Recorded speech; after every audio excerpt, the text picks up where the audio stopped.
kapatid sa pag-attend ng LCF. Nais ko namin malaman ang iyong pangalan, sino nag-invita sa iyo, taga saan ka sa akin.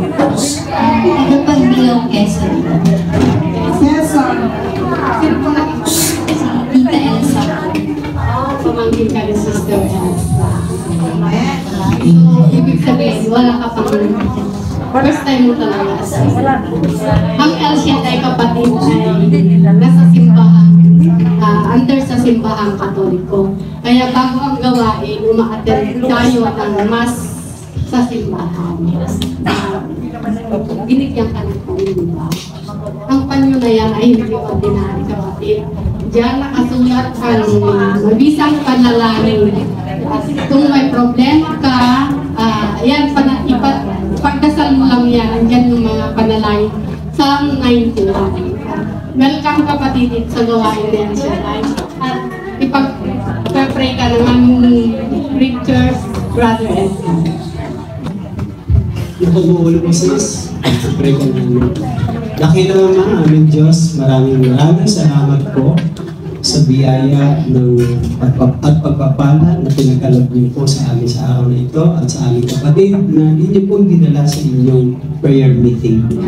I-bless niyo po ang kanyang buhay, pangunahan at samahan niyo po siya sa kanyang mga desire at dalangin namin na pagpakilala kayo sa kanya Panginoon at maranasan po niya ang inyong pag-ibig, ang inyong habag at amin po siyang pinagpapala sa araw na ito para dito sa inyong gawain. Maraming salamat po. Ito ang aming dalangin sa ngalan ni Jesus, sa ngalan ng Ama, Anak at ng Espiritu Santo.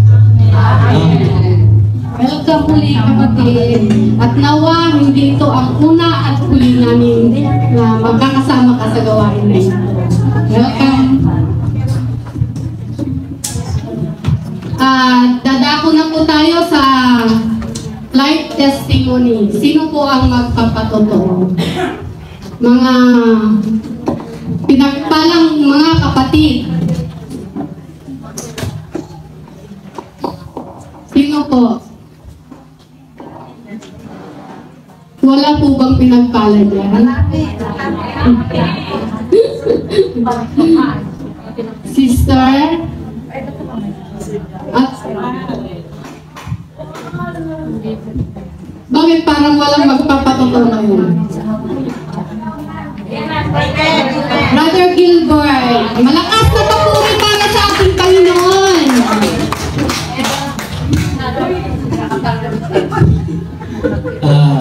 Praise God po.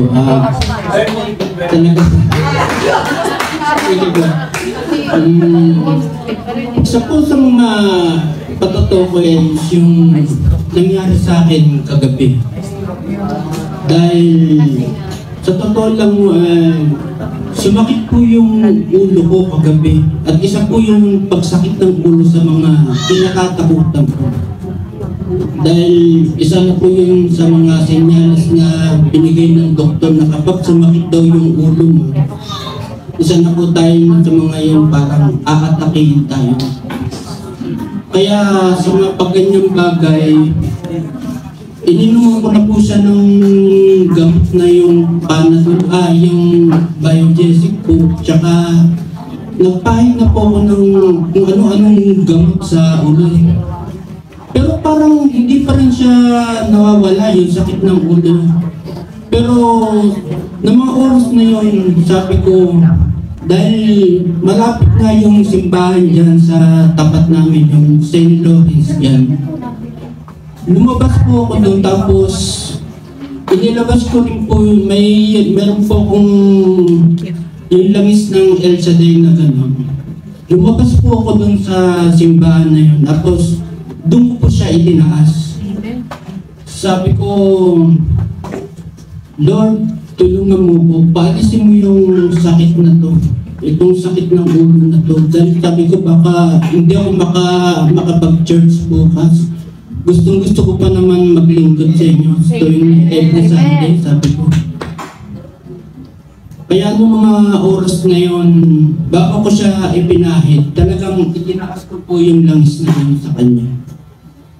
Noong mga oras na yun, habang nanonood po ako ng TV nun, parang nararamdaman ko po na sabi ko, parang nawawala na parang wala na akong nararamdaman na sakit na ulit. Sabi ko parang magaan yung parang nagaan na yung pakiramdam ko. At yung mga oras na yun, parang nung matulog po ko, parang dali-diretso po yung tulog ko. Tsaka sabi ko, kaya nitong mga pagising ko ng umaga na to, dumaan ko ulit dyan sa may simbahan na isa yung sa may malapit na, ewan ko kung anong church po yan. Pero totoo lang po, lagi rin po akong dumadaan dyan. Pero dun lang po ako sa may gate na yun. At sa mga oras na yun, mga totoo lang, nagsalita po ako. Lagi ko nang sinasabi sa Panginoon dyan. Tuwing papasok po ako, nag-good morning po ako sa isip ko. Sabi ko, good morning Lord, good morning God. Sabi ko, salamat sa mga kalakasan, salamat sa buhay na walang hanggan. At salamat din po sa mga kagalingan na yung binibigay.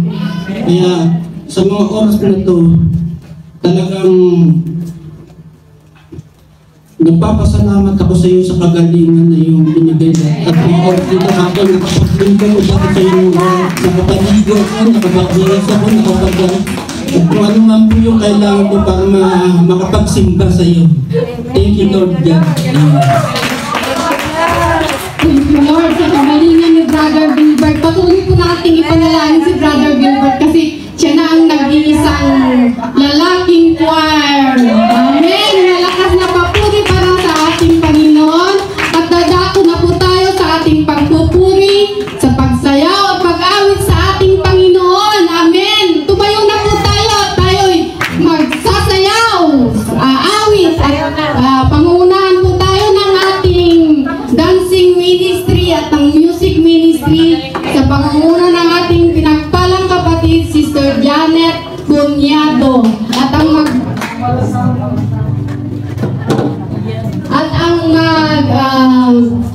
hahayag ng mabuting balita na ating